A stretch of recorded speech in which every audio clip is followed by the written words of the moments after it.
We got every weird fetish in 21 minutes. Yeah, I've run out of shit to react to. Yeah, it's a tough month. I'm gonna be realistic. But honestly, bro, after I heard about was into feet and shit, I knew society was cooked. I feel like that's where all the freak fetishes came from. They all became feet people, and then they went into everything else. What are some of these? Is that chairs? It would actually be very interesting to see like how this even happens to people. Is that a balloon? Anyways, let's see this. Formicophilia. It's a Sunday afternoon and you're lying in a park feeling all cute when a grasshopper suddenly decides to take a... There's a bad start already.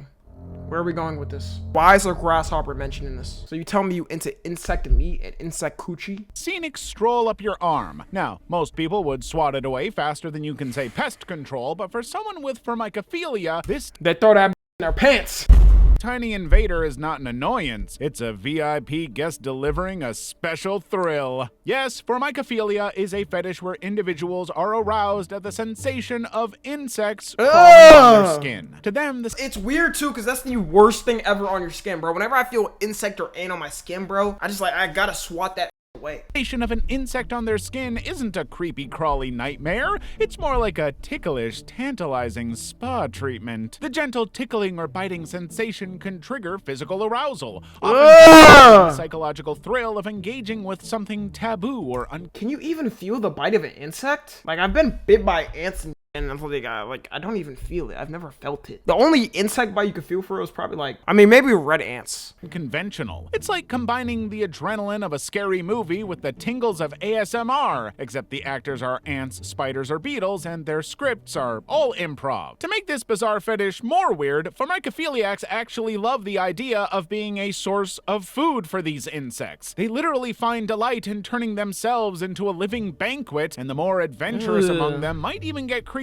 and sprinkle honey or sugar on themselves to lure the ants or insects. But of course, Formicophilia comes with risks. Let's not see, it's not even a crime in governments because it doesn't even make any sense. Like, how are you into insects? Like, bestiality is a crime because, like, that's animals, bro. Pretend that letting insects crawl on your skin is the same as a stroll through a candy store. Some bugs bite, if this is some too weird sting, for Diddy, you know it's others fucked. Might leave you regretting your choices very fast. However, Formicophiles often pick their insect partners carefully, favoring critters that are less likely to cause actual harm. After all, no one wants their steamy bug encounter to turn into an ER visit. Hybristophilia. Picture this. You're at a random frat... Is that motherfucking handcuffs? Bro, this is actually a common thing. I can't tell. But like, y'all ever see that one girl that like acts like a dog or something on TikTok? She went viral a couple years ago or something. And she would get like walked out in public by her boyfriend and like she would just act like a dog. Dude, she has an OnlyFans. She makes like 6 figures a month.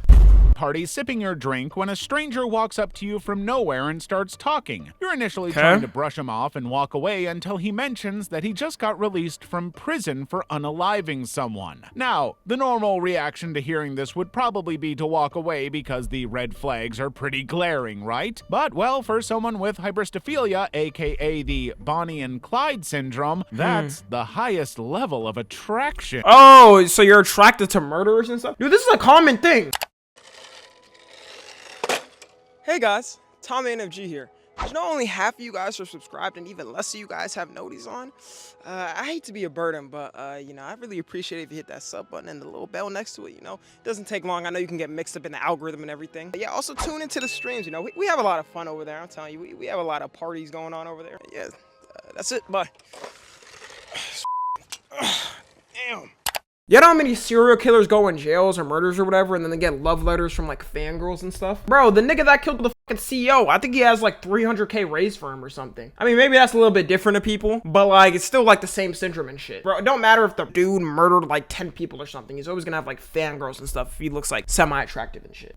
Basically, Hybristophilia is a psychological phenomenon where individuals feel attracted to people who've committed crimes. Ted Bundy and Jeffrey comes from the Dahmer. Greek word hubris, which means outrage, and philia, which is fondness. So in essence, it's when breaking the law becomes a little too attractive. For someone with this fetish, there is something undeniably thrilling about being close to someone who lives... Bro, I don't understand how this happens, bro. I swear, bro, it'd always be these type of women that would do this shit, and then in their future life, they're like, damn, why am I so lonely? Why do I not have anybody? Because, bro, you always go for the Niggas like this. The edge and loves the thrill of danger. It's like dating a human version of a roller coaster. Exciting, but slightly terrifying. Now, psychologists suggest that danger also activates the brain's reward system, so when you're around someone who exudes that danger, it would heighten your adrenaline and make everything else in your life spicy.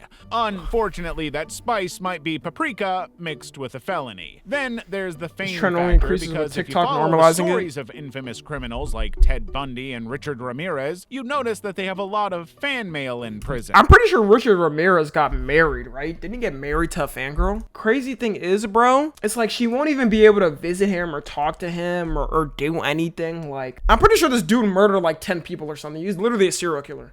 That's because some Hybristophiliacs are drawn to the notoriety of it all. It's like dating a celebrity, except their claim to fame isn't a hit album, it's, well, murder. Talk about deadly charm. They may even help with the crimes, smuggle goods to their criminal partners, or even act as accomplices. Eproctophilia. So for a while now, you've been talking to a guy you met on Instagram, and you both decide to finally have a first date. You head to the spot and everything looks absolutely perfect. However, as soon as your date finishes his first course, he starts to gas uncontrollably, and it stinks. Now, most people might blush, be a little embarrassed, or pretend they didn't hear anything, but well, not you. And that's because you have Eproctophilia, which is a weird fascination with flatulence. In fact, the idea of hearing someone toot or smelling a person's gas just makes your heart skip a beat. For you, it's as romantic as roses, as thrilling. Romantic as roses is insane. Nah, could y'all imagine, bro, their freak ass is like getting it on or something? You know how badly that room would smell? That room would have to get fumigated. As roller coasters and as intimate as whispering secrets in the dark. To be clear, Eproctophilia isn't about just liking a funny fart joke. We're one way to get pink eye and affection, heartfelt or perhaps a lung-felt attraction to the sound, smell, or sensation of flatulence. Just as some people find the smell of fresh-baked cookies comforting, Eproctophiles feel a similar joy when their partner lets one rip. Vorarephilia. What is At this? its core, Vorarephilia. Oh my god. Yeah, I literally found out what this was when I was like, I think I was like 18. Because people always make jokes about it. And honestly, I should have never searched that shit up online. That is genuinely the worst thing I've ever like seen online. Is all about a fetish where people are aroused by the idea of consuming someone or being consumed. Think of it like the adult-rated version of Little Red Riding Hood, where the wolf gets a little... What do you even get off on this, bro? Too into character. Now, for this fetish, there are if two you have this, main you need sides, professional which help. Are the predators, the ones doing the eating, often imagining themselves as dominant or powerful, as well as the prey, the guys who fantasize about being devoured because they see it as submissive, intimate, or even comforting. However, you should note that most vor fantasies are pure imagination or roleplay, and nobody is actually grilling human meat like it's... Oh my god, I didn't even think of it. You can't even do this in real life. Like, it would just be like, I don't know, something you look at online. Then again, I wouldn't be surprised if somebody tried to do this with somebody. Dude, we're in a freaked out society. Saturday backyard barbecue. But they engage in this fetish using various means like roleplay, art, and stories with a thriving community of artists and writers who create fantastical depictions of these scenarios. Think cartoonish wolves or dragons swallowing people whole. Virtual vor has also become quite popular because the internet has made it more visible. Forniphilia. So your friend invited you to a sleek modern art exhibit and you see a gorgeous chair in the corner. But as you get closer, you realize it's not just a chair, but an actual person crouched, posed, and painted to resemble the real deal. Now, while most visitors are left gawking in confusion, you find yourself oddly intrigued and actually flustered because the thought of a human serving as furniture stirs something deep within you. So is the get off here somebody like sitting on your lap? So you're pretending to be a chair. Is that it?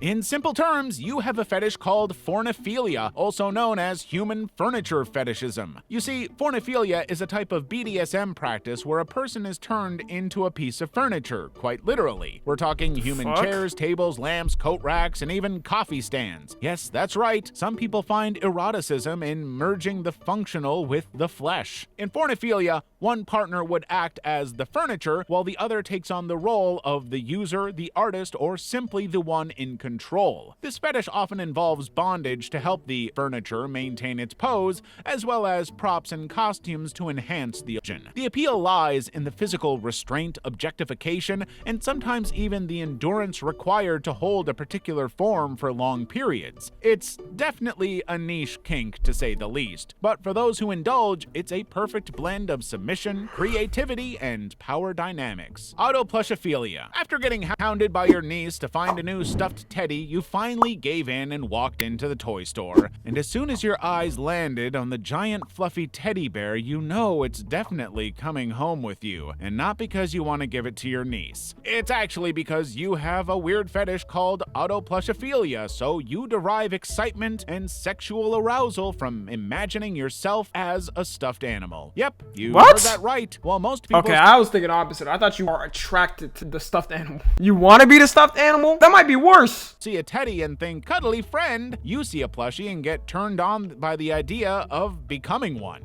Autoplushophilia is a subset of Objectophilia, which is an attraction to inanimate objects and closely related to roleplay or transformation fetishes. However, its defining feature is that the individual doesn't simply love plush toys, they want to embody one. It's less about collecting stuffed animals and more about... Imagine you turn into a plush toy and then like you just get trashed. Like they just throw your ass in like the trash or something. You just go grinding and you die. Any Autoplushophilia people, what if that happened to you and you just died? Or enacting themselves as the toy, complete with fluff, fur, and button eyes. Think of it as teddy bear cosplay, but taken to a very personal level. However, the thing with this fetish is that most people engage and find the appeal in it because of the comfort and safety. Stuffed animals are often associated with warmth, comfort, and childhood innocence. So by imagining themselves as a plushie, individuals... I mean, there's a lot of shit like that, you know? Like cartoon characters. Actually, I was gonna say people aren't attracted to or want to smash cartoon characters. That's a lie. May tap into those feelings of security and nostalgia. I mean, who wouldn't want to live their best life as a snuggly teddy bear free from adult worries? Balloon fetishism. Damn, now that is like a calm life though. You're just a plush, you just sit there, you just do nothing all day. You know who really lives easy lives? Pets. They gotta start getting taxed and shit. Some lunars. If you were to walk into a room filled with beautiful blown up balloons, you'd probably try to pop some or even play and bounce them around. However, for a lunar, these balloons are more than just inflatable decor. They are the centerpiece of a highly specific and deeply personal form of attraction known as balloon fetishism, a paraphilia where balloons are a source of sexual arousal, emotional connection, or both. For lunars, balloons are objects of desire, comfort, and sometimes fear. Yes, fear. So it's like every time they see a balloon in public, they're like, ooh, that's a nice looking balloon. Or could you imagine you just like holding some balloons in public? I don't know, maybe sort of like your mom's birthday or some shit. Somebody's like, oh, I like those balloons over there. How much did they cost? I probably walked past somebody in real life that's had this. And the worst thing is, bro, I hate the way balloons sound when they like are scrubbing against each other and stuff. That's the worst sound ever. That's something you're attracted to? Man, that's some psychotic shit. In fact, one of the most fascinating aspects of this fetish is how it intertwines pleasure, anxiety, and anticipation. You see, lunars come in all shapes, sizes, and preferences, much like their beloved balloons. The pop lovers find excitement in the bang and the tension of a balloon slowly inflating or being squeezed builds anticipation. And the loud pop is the climax. Oh my god, that's the worst feeling ever, bro. Yo, y'all ever just like sitting at a place where on a balloon just randomly pops? My brain is on go mode, bro. It's like on caveman mode. Like I want to rip somebody to shreds, or I don't know. Like I get scared. Both literally and metaphorically. For them, the burst of sound and destruction is exhilarating. TLC made an episode on this. When I see a Yeah, buddy. I don't want to know what he does to that balloon when the camera's off. I'll take a 12-inch and I'll inflate it to 11-inch. That way it can take a lot of abuse. What do you mean take a lot of abuse? Y'all, this is a PSA. If you are a balloon that's been hurt by a loved one or friend, dial 1-800-HELP-BALLOONS. Alright, 1-800-HELP-BALLOONS. God damn, bro. And he said that confidently? Are those who adore balloons but can't bear the thought of them popping. For non-poppers, balloons are cherished objects of affection, cuddled, caressed, or simply admired for their shape, color, and texture. However, as with any fetish, being a lunar can come with its own set of challenges. Many lunars feel self-conscious or misunderstood about their interests, especially since balloons are typically associated with children. shit. Of course, people are gonna find this weird. This can make it hard for them to share their desires with others. He is married. That guy's not married. There's no way. Provided a safe space for Lunars to connect, share experiences, and celebrate their unique passion. It's basically a colorful world of squeaks, squishies, and surprises. Nasophilia. Yes, nasophilia, Nose? or nose fetishism, is exactly what it sounds like, an attraction to noses. Basically, I wonder if anybody ever watching me has this shit. It's like them like, yo, Tommy, you got a nice nose. But I'm actually scared now. There's no body part that's safe to be sexualized. Frankly, I feel taken advantage of by Nasophilics. They probably looked at my shit and got horny or something. for people with nasophilia, noses aren't just functional breathing apparatuses or sneeze factories. They're objects of beauty, sensuality, or even desire. The curve, the nostrils, the symmetry or asymmetry, the little tiny hair follicles, and Yo, I gotta cut my nose hair, bro. I wonder if they like it like bushless, or there's like people that like it with hair. Hold on, my nose hair, I'm not gonna lie, this shit is off the charts though. Ew. You mean ew? Imagine these people's reactions to rhinoplasty. That's probably like the equivalent of dudes reacting to a girl with a BBL. Inside, and the two tiny holes are absolutely captivating. Now, at its core, nasophilia is a form of partialism, meaning the focus of sexual attraction is on a specific body part, in this case, the nose. It could be the shape, size, or texture of the nose, or even specific actions like sniffing, sneezing, or flaring nostrils. I wonder if they got categories for it, like elongated, small, BBW.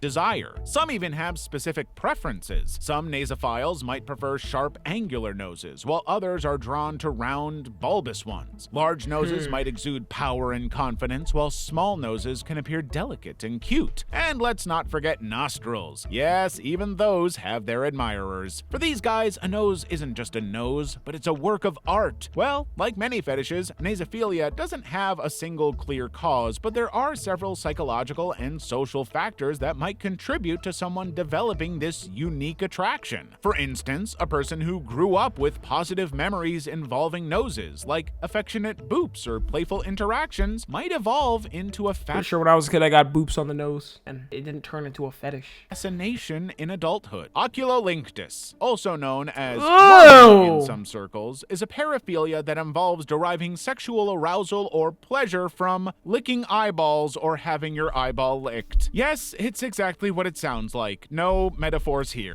Ah, that hurts me, dude. That hurts my eyes. Like, this image right here is just a drawing, and I can feel this. Ooh. And how do they find somebody to do this? Like, I'm pretty sure, can't you get an infection or something if somebody licks your eye? This fetish normally involves two people who experience the sensation in their own way. For the person doing the licking, there's the slippery, wet texture. Imagine whoever you're with coming to you and being like, Yo, babe, I want to try something new tonight.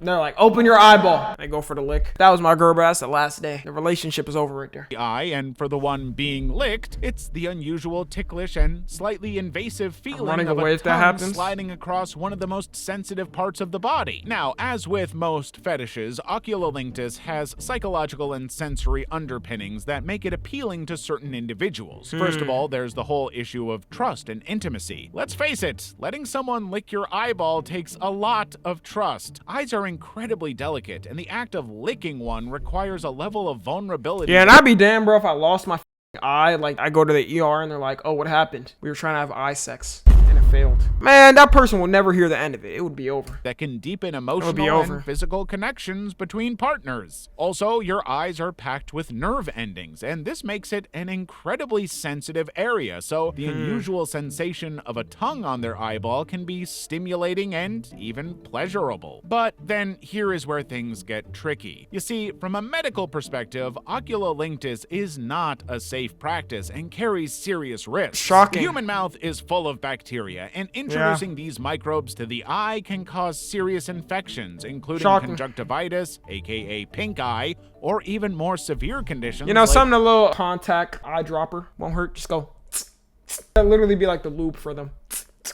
All right, I'm ready. corneal ulcers, and even herpes simplex. Plus, the You got tongue herpes? isn't exactly a precision instrument. So if it scrapes the cornea, it could cause abrasions, swelling, discomfort, or long-term damage to the eye's surface. Thankfully, Oculolinctus isn't exactly sweeping the world like a viral dance trend, but it has gained attention in recent years, especially in certain online communities and subcultures. It briefly made headlines in the early 2010s when reports surfaced of of teens in Japan engaging in eyeball licking as a form of intimacy. Yo, Japan has to be the country with the weirdest fetishes of all time. First, them niggas be into tentacle porn and shit, right? And then now they into eyeballs and stuff. And then we're not even gonna talk about lollies, how that's a thing that's legal there. However, these claims were largely exaggerated by media outlets. In reality, Oculolinctus remains a niche fetish practiced by a small but devoted group of enthusiasts. Most people probably be going understandably crazy. can't imagine letting someone's tongue anywhere near their eyeball. And that's totally okay. Maschalagnia. It's a scorching hot day. The sun's Hair? blazing, the pavement feels like lava, and everyone's wearing as little clothes as socially acceptable. You walk into a bar dying for a cold beer, but just as you spot a frosty mug calling your name, someone nearby lifts their arms to stretch, revealing their armpits. And then you go for the lick. Bam! Your heart skips a beat. You're not sure why, but suddenly the air is thick with attraction and an my God. unshakable chemistry. Well, here's the why. You have a fetish called Maschalagnia, also known as the armpit fetish. For most people, armpits are like that one quiet kid in school, barely noticed, rarely talked about, and definitely not the center of attention. But for someone with Maschalagnia, armpits are the headliners of the show, the main act in the theater of desire. Basically, this fetish is when someone finds armpits irresistibly attractive and can involve all sorts of armpit appreciation, from admiring their smooth appearance to enjoying their scent to touching, kissing, or even licking the area. For those with this fetish, the armpit is like a hidden treasure chest of sensuality. It's soft, delicate, and let's face it, kind of mysterious. What's even weirder than having an armpit fetish is that it may not be as crazy as it sounds. You see, What? your armpits are loaded with sweat glands, particularly apocrine glands, which release pheromones, those sneaky little chemical signals that can trigger attraction on a So are we kink shaming? Yes. subconscious level. That musky natural scent that some people wrinkle their noses at, for others, it's like a love potion straight out of... I mean, it's different being, I don't know, I guess attracted to somebody's scent. I feel like that happens with people over time with like their partners. Like they're around each other's like natural scents so much that they end up like liking it in some way. And this is straight up liking some BO or some shit. Like, no. Harry Potter. It's primal, it's raw, it's biology doing its I can already smell the There's also mustiness. the fact that your armpit is like the satin sheet of the human body because the skin there is extremely soft and sensitive, which makes it incredibly stimulating. Basically, if the body were a road trip, the armpits would be one of those hidden scenic routes nobody talks about. But once you discover it, you'll be wondering why you never tried it before. No. Dacryphilia. Let's say you're watching a deeply emotional movie and one of the characters Crying? breaks down in tears, and while everyone else in the What you gonna room do, drink the tears? Nah, imagine like you just see your friend like you're crying and they're like, oh, it's okay. And then they wipe your tear off and then they're like, they save some of it in a plastic bag for later. is grabbing tissues and saying, "How sad." You're thinking about how pleasurable the sound of them wailing actually is. If That's gotta be a serial killer instinct too. You getting happy at the sight of people crying. The only time I'll laugh at somebody like crying or something is like toddlers. Cause like they cry so stupidly. Like they'll literally just hit something. It'll be a delay. Like they'll hit something and then they'll go. Like they charge up their cry. It's weird. sounds familiar, you might be exploring the world of Dacryphilia, which is a fetish where arousal is linked to tears, crying, or emotional vulnerability. It's not necessarily about causing tears, though for some it can be, but more about the emotional intensity and vulnerability that crying represents. So basically, people with Dacryphilia might be drawn to the physical act of crying itself, like tears rolling down cheeks, quivering lips, or red puffy eyes. Some are attracted to the emotional release that crying symbolizes, such as pain, sadness, or catharsis, while others just love the power dynamic involved. I actually really don't like hearing people cry. Bro, if I'm near a friend that's crying, I'm just like, I'm not a good comforter. I'm not good at comforting somebody. Like, somebody would be crying, I'd be like, yo, what happened? I'd just be like, damn, that's crazy. I'd be hitting them with the damn, that's crazy. Like, I don't know what the to say, dude. I'd just be like, hey, man, it's all good. Especially if one person is comforting or in control of the crying partner. However, for some people, it's really not about sadness or suffering in a malicious sense. Rather, it's about the intimacy of experiencing people cry? someone's raw, unfiltered emotions. But the weirdest Nah, I don't even cry when people cry. I'm just kind of like, I just can't say nothing. part is that sometimes Dacryphilia isn't even always about the other person. Some Dacryphiles enjoy crying themselves and find release and arousal in their own emotional emotional vulnerability. They might even deliberately trigger their own emotions or indulge in self-reflection to make themselves cry. Chremastistophilia. So you just came back from the club and were walking down a dark alley when someone suddenly comes out of nowhere and tries to mug you. Now, most people would feel a mix of fear, anger, and panic. But for someone with Chremastistophilia, that moment of being robbed or coerced would spark something entirely different: arousal. Yes, you heard that right. Arousal. In a nutshell, Chremastistophilia is a paraphilia where individuals derive sexual excitement or gratification from situations where they are being robbed, extorted. I was about to say, I thought we were talking about money, being attracted to money, because I'm attracted to money.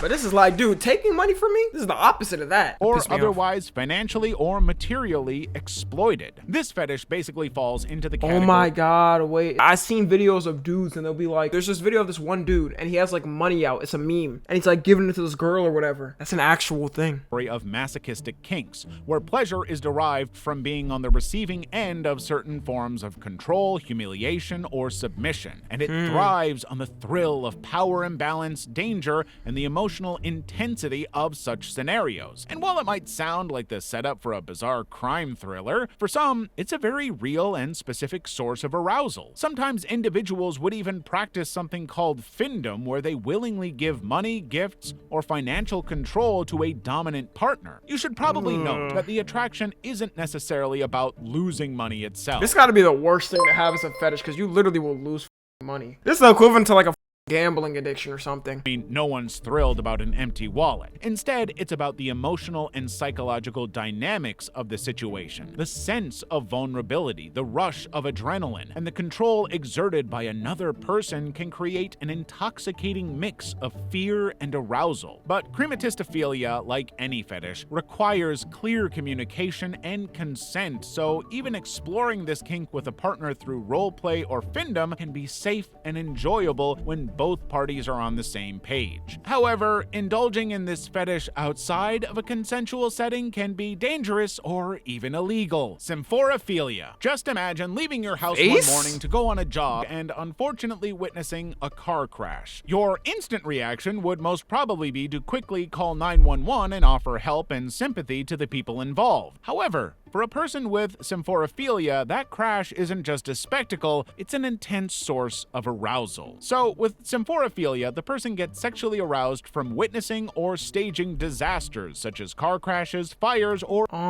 jail time? Nigga, what type of murderous ass fetish is this? That's straight up like illegal. Like, you can't even do this shit. Or other destructive events. Now understand that for these guys, the destruction itself is the turn on. It's not just about watching something fall apart, it's about the dramatic high-stakes nature of the event, the emotional intensity, the adrenaline rush, and the spectacle of it all combined to create a potent source of arousal. Also, this fetish can also manifest in different ways, depending on the individual's preferences and experiences. Some imagine getting a boner over 9/11. Nah, that must have been their peak. Might find arousal in merely witnessing disasters, while others might feel compelled to create or stage destructive events. This just sounds like being a psychopath. So where does this come from? Well, psychologists think it might start early on, maybe a childhood experience involving a dramatic moment like a car crash, a house fire, or a major disaster. That mix of fear, adrenaline, and excitement might stick around and, over time, morph into something a little spicier. It's like their brain took a wild ride on the emotional roller coaster and decided to recreate the event, but in a sexier way. In a strange way, how could you make that sexy? You just look at it like, 14 car pileup on I-95 today.